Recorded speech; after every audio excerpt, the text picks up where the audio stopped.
कोई पूछता है कि मृत्यु के बारे में कुछ बताइए, तो मैं कहता हूँ कि मैं मृत्यु के बारे में नहीं बता सकता। मैं तो तुम्हें जीवन जीने के बारे में बता सकता हूँ। जीवन कैसे जीना है। मैं मृत्यु को नहीं रोक सकता। मैं तुम्हें लंबा जीवन दे सकता हूँ, स्वस्थ जीवन दे सकता हूँ। मैं जीवन जीना सिखा सकता हूँ। अगर जीवन जीना सीखना हो तो मेरे पास आ जाओ। और फिर मृत्यु तो भगवान राम की भी हुई, कृष्ण की भी हुई। तुम्हें लगता है कि मृत्यु तुम्हारी होती है, बस यहीं पे भय आता है। तुम्हें नहीं मालूम कि जन्म से पहले क्या थे, शून्य। जन्म के बाद क्या होगे, शून्य। तुम्हें भय है कि कहीं ऐसा ना हो कि ये मेरी माया जो मैंने इकट्ठा करके रखी है, ये कहीं मुझसे छूट ना जाए।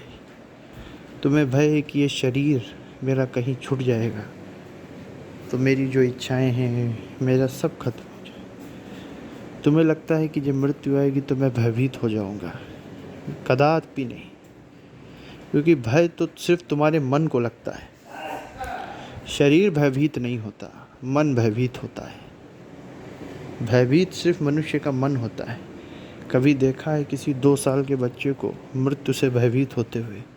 उसे तो मालूम ही नहीं, उसके मन को मालूम ही नहीं है मृत्यु होती क्या है, तो भयभीत कहाँ से होगा। कभी एक सिद्ध महापुरुषों को भयभीत होते देखा है मृत्यु से? उनको मालूम है मृत्यु होगी, लेकिन फिर भी वो ये जानते हैं कि मृत्यु हो गई तो फिर भय बचेगा ही नहीं। मृत्यु तो तब तक है जब तक तुम जीवित हो, तभी मृत्यु हो सकती है। क्योंकि मृतक की फिर से मृत्यु नहीं होती। मृत्यु तो उसी की होती जो जीवित है। और ये मत समझो कि मैं अपनी बातें घुमा के तुम्हें मन को सांत्वना देने की कोशिश कर रहा हूँ। सांत्वना तो तुम्हारे भीतर ही बैठी हुई है। चाहो तो वो अपने आप ही आ जाएगी बिना सुने, अगर तुम साक्षी भाव में जीना सीख लो तो। अगर दिन का हर 1 मिनट जीना सीख लो तो सांत्वना अपने आप बाहर आ जाएगी।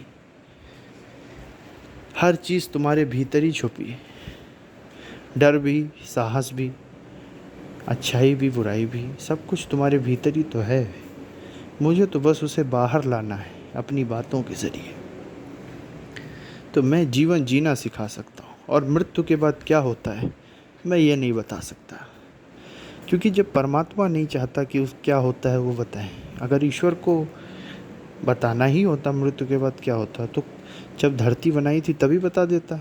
इसका अर्थ ही है कि कोई ना कोई कारण है कि ईश्वर मृत्यु के बाद क्या होता वो नहीं बताना चाहते। हो सकता है इससे मनुष्य के अंदर स्वार्थ पैदा हो जाए। अगर किसी को मालूम ही हो जाए कि 100% स्वर्ग और नर्क होता है तो कौन पाप करेगा? फिर तो हर आदमी स्वार्थवश स्वर्ग की प्राप्ति करेगा।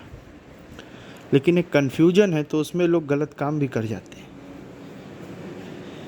तो ईश्वर को स्वार्थी लोग नहीं पसंद। ईश्वर को वही लोग पसंद है जो निस्वार्थ भाव से सत्कर्म करते हो। शायद इसीलिए ईश्वर मृत्यु के बाद क्या होता है किसी को नहीं बताती। जन्म से पहले क्या होता है ये भी नहीं मालूम। तो हमें क्या होता है क्या नहीं होता है वो ईश्वर पे ही छोड़ देना चाहिए, क्योंकि ईश्वर की लीला को समझना संभव नहीं। जीवन को कैसे अच्छा बनाया जाए, जीवन को कैसे सुख से जिया जाए, जीवन को कैसे आनंदित बनाया जाए, जीवन को कैसे लंबी आयु प्राप्त की जाए, स्वस्थ जीवन प्राप्त हो, हर चीज़ जो एक मनुष्य चाहता है वो प्राप्त हो, संतुष्टि प्राप्त हो, सुख प्राप्त हो, वैभव प्राप्त हो, और सबसे बड़ी चीज़ साहस प्राप्त हो, तो उसके लिए हर चीज़ आपके भीतर है। साक्षी भाव बहुत ज़रूरी है।